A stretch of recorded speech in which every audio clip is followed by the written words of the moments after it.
Start the clock. Good afternoon. At the tone, time will be Real time.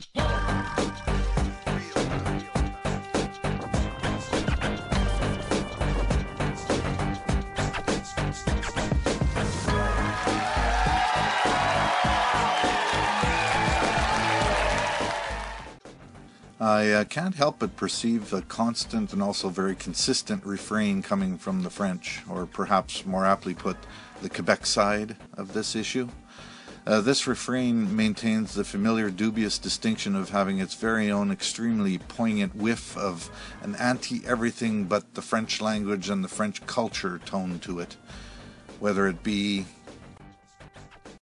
a tale of two Tims. While each mug might look the same, the one only sold in Quebec tells a whole different story.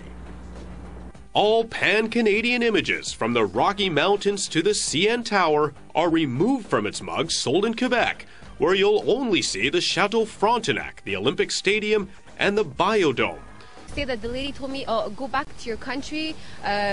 Ici, on parle de Québec. Au Québec, we can only speak French. And at that moment, she was knitting and she was giving me the finger at the same time. And at that moment, she's like, j'ai tellement marre de toi et les gens comme toi. She dropped all her things and she got out of the booth.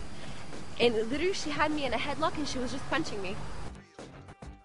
Bilingualism shouldn't be a requirement of employment. French has to be the common language.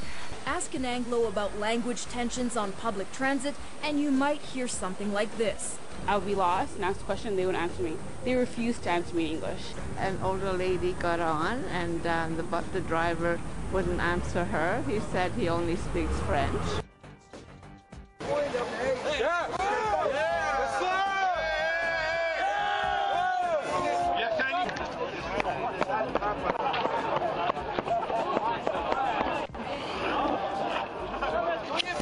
They say an ambulance paramedic refused to speak English, and this as their 2-year-old daughter was having a seizure on the floor. The Parti Québécois said that as a nation, the only flag that should be displayed is the Quebec flag. The government wants to be able to revoke bilingual status if the English population dips below 50%. And if we don't do nothing, then we will be in bilingual Montreal, and I don't think it is a good thing for nobody in Quebec. Yeah, her press aide swept his hand across the microphone to prevent her answering an English question, but I do note that the sovereigntists have always been handy to accept the $7.5 billion a year they get in equalization from English-speaking Canada. This anti-everything but the French language and French culture tone added to the sentiment of deceit and deception which is spewed from various different players on an almost daily basis. French language education in Ontario is the best choice for your child's future. Legault says he'd put sovereignty on the back burner for a decade to focus on the economy. Leaves a strong, distasteful odor in one's mouth, to say the least. It is very obvious that the message they spew has little to do with the truth or the actual reality which the English people in the province of Quebec have to live with on a day-to-day basis. For those who are familiar with George Orwell and his book 1984, you'll have no problem recognizing this rhetoric as something we can refer to as doublespeak.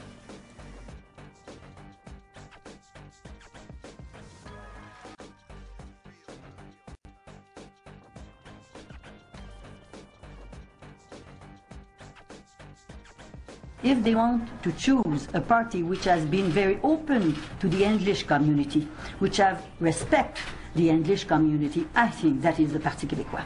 We must be clear. The Anglophone minority in Quebec is at home here. To my fellow Anglo-Quebecers, I say, don't worry. Your rights will be fully protected. French language education in Ontario is the best choice for your child's future.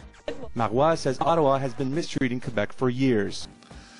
This double-speak message, though an insult to the intelligence of those listening and a double insult to the English people still living in the province of Quebec, is something that is generally ignored by the majority.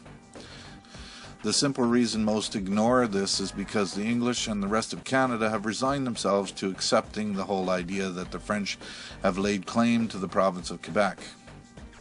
The English are simply willing to concede the province of Quebec to the French ethnocentric zealots as they realize it's really not worth fighting for in any way, shape, or form. Let them have it is the mindset.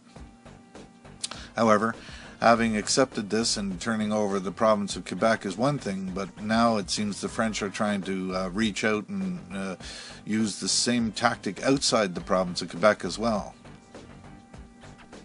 Since we are familiar with their doublespeak phrases, we know that things like, all we want is bilingualism, really means, once we get the bigger numbers in whatever little town or place we have set our sights on, we can then demand French only.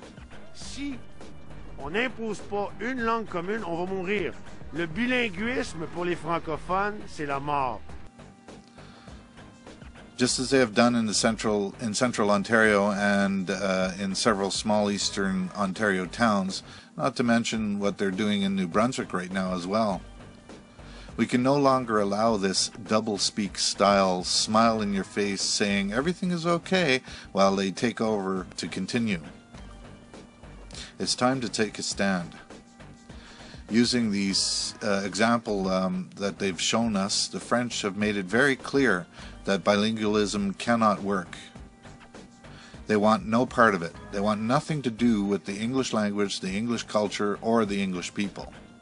Therefore, for us to continue to accept this advance towards official bilingualism in Canada as a whole is basically accepting the idea that this is just an interim state of being which, according to the very model they have shown us, must eventually be made completely French in order for it to work.